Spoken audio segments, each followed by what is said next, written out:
Meus amigos, meus irmãos, a graça e a paz de Cristo seja com todos vocês. Retornando mais uma vez para darmos continuidade ao nosso livro, o livro do puritano, do grande puritano Thomas Brooks, Preciosos Remédios contra os Artifícios de Satanás. E hoje, mais um dispositivo, nós vamos estudar acerca de mais um dispositivo, na verdade o 10º dispositivo. Se você ainda não viu os dispositivos anteriores, por favor, acesse esse canal no YouTube, para que você tenha acesso às outras gravações que fizemos, e aí você também possa aproveitar esse 10º dispositivo, que diz para nós o seguinte: Satanás instiga que o homem se orgulhe de suas boas obras e ao mesmo tempo despreze aqueles que têm plena consciência dos seus pecados, por entenderem quão grandes pecadores então são. É interessante que com esse artifício o diabo ele atraiu, a gente tem isso inclusive muito claro nas escrituras, esse princípio. Ele atraiu porventura, o fariseu orgulhoso para se exaltar, na verdade em uma condição até amaldiçoada na qual ele estava. Em Lucas capítulo 18, no verso de número 11, nós temos ali registrado exatamente esse evento, quando ali nos diz: o fariseu posto em pé, ele havia subido para aquele local de oração para orar, e ele diz que então ele orava de si para si mesmo desta maneira: ó Deus, graças te dou, porque não sou como os demais homens, roubadores, injustos, adúlteros, e nem ainda como este publicano.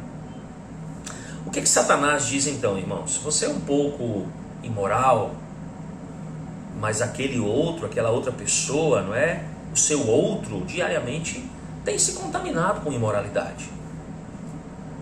Satanás diz: olha, você engana, você mente, se aproveita dos outros, mas apenas em pequenas coisas, em coisas muito bobas. Mas o teu próximo, aquele outro, ele se aproveita das outras pessoas em coisas muito maiores, de maior interesse. Satanás diz: olha, você é alguém que senta, conversa, bebe, inclusive com um bêbado, mas o outro, o teu vizinho, é aquele que se senta, que bebe e fica bêbado com bêbado. Dessa maneira, se você observar, você é alguém que tem apenas um coração um pouquinho orgulhoso, Você tem apenas um pouquinho de orgulho em seu coração, talvez na sua aparência e talvez nas suas palavras, mas só um pouquinho. Diante dessa investida de Satanás, Brooks nos dá então 3 remédios preciosos para nós combatermos esse ardil de Satanás.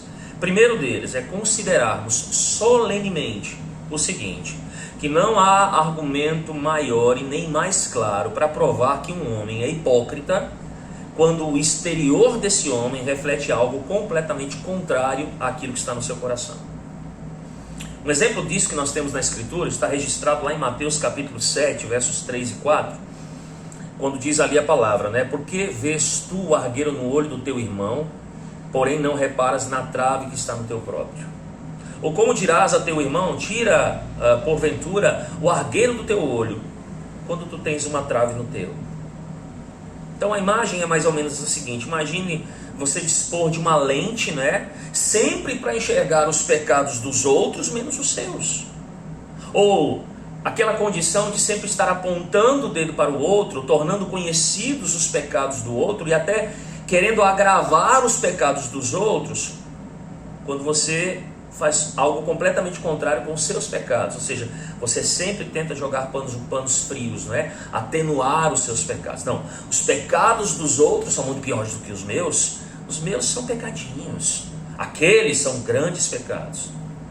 Essa é uma marca dos homens que são hipócritas.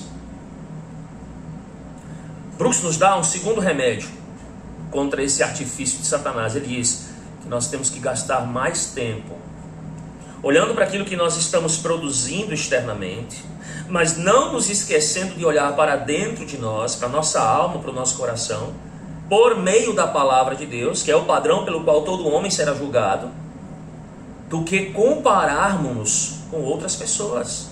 Então, qual é o crivo pelo qual o homem deve se avaliar? A santa palavra de Deus. Não é olhar e se comparar aos outros, como é uma característica certamente dos fariseus.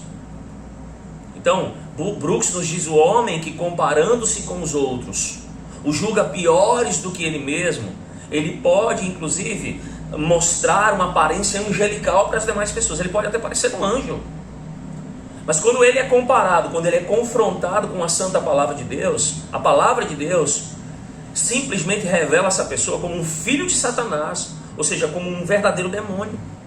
É o que Jesus, por exemplo, vai dizer lá no final do capítulo 6 do Evangelho de João, no verso de número 70, né, quando ele está falando com os discípulos.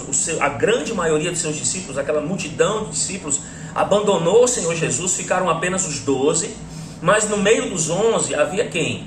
Dos 12 havia um que era diabo. Jesus vai dizer: não vos escolhi eu em número de 12, contudo, um de vós é o diabo.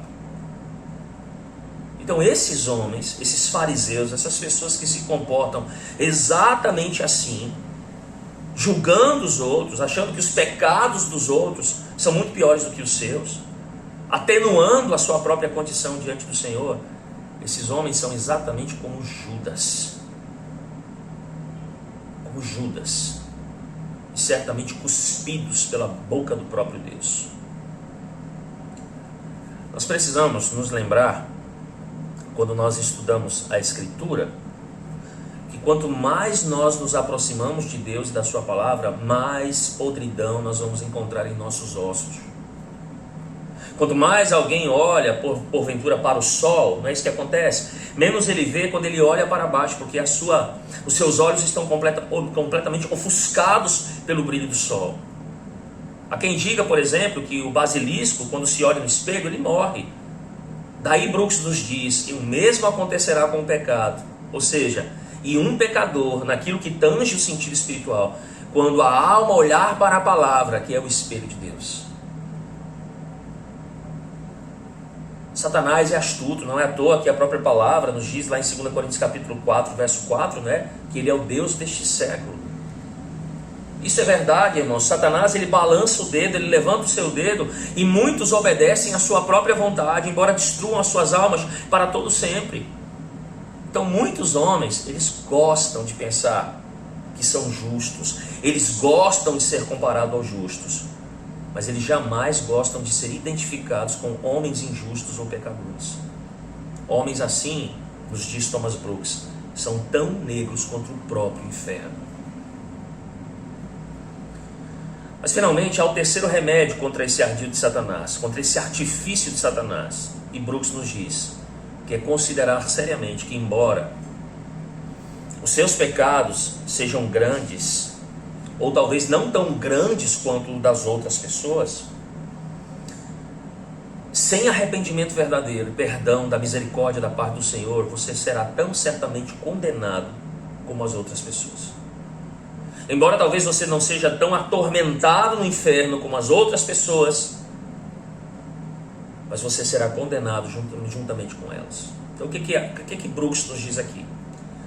Que embora o inferno não seja tão quente para você quanto para outros, você irá para o inferno com a mesma certeza que os outros, a menos que a gloriosa graça de Deus brilhe para você na face de Cristo.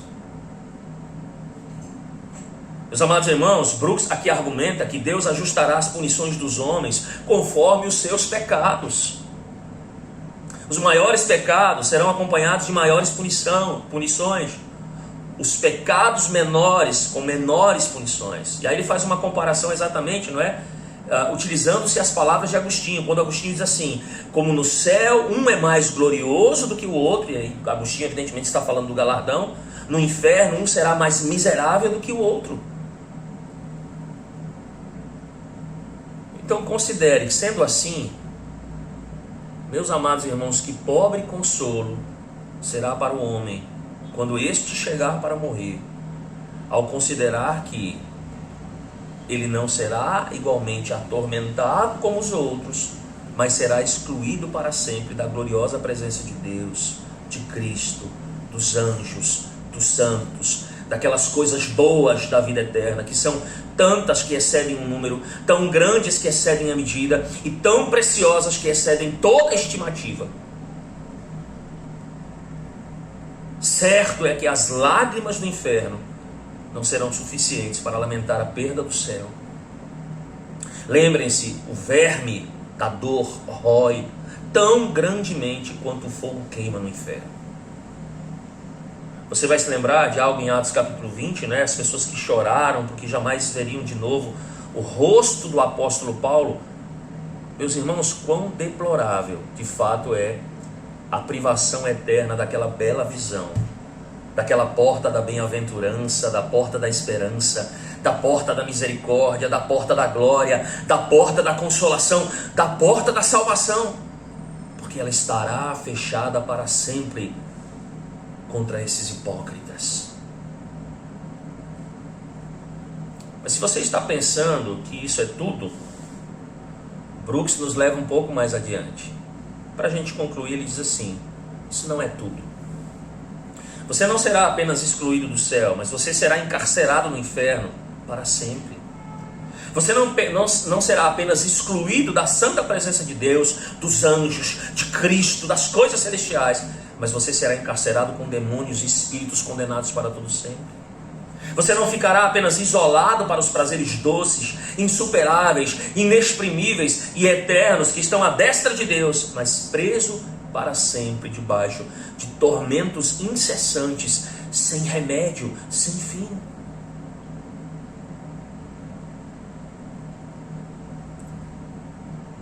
Meus amigos, meus irmãos,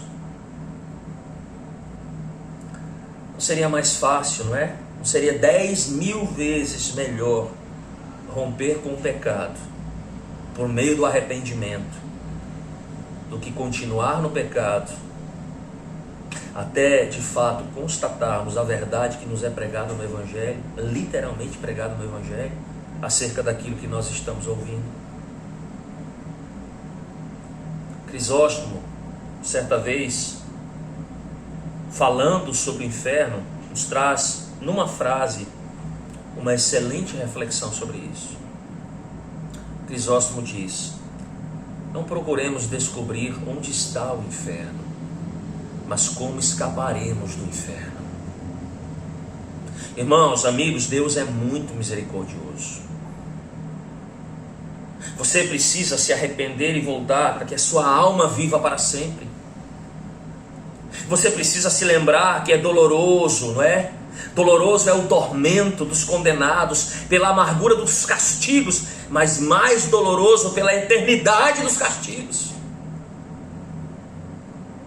Vejam, ser atormentado sem fim é o que vai além do limite de todos os desesperos. Não há coisa pior para o homem.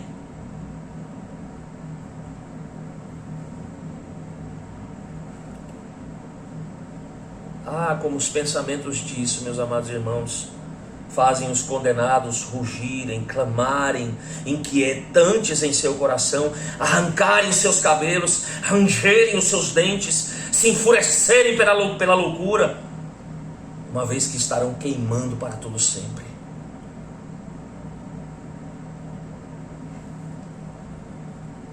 Um bom meio de escapar do inferno, diz Thomas Brooks, é meditar acerca do inferno por meio das nossas meditações diárias. Que Deus o faça refletir, que Deus o abençoe.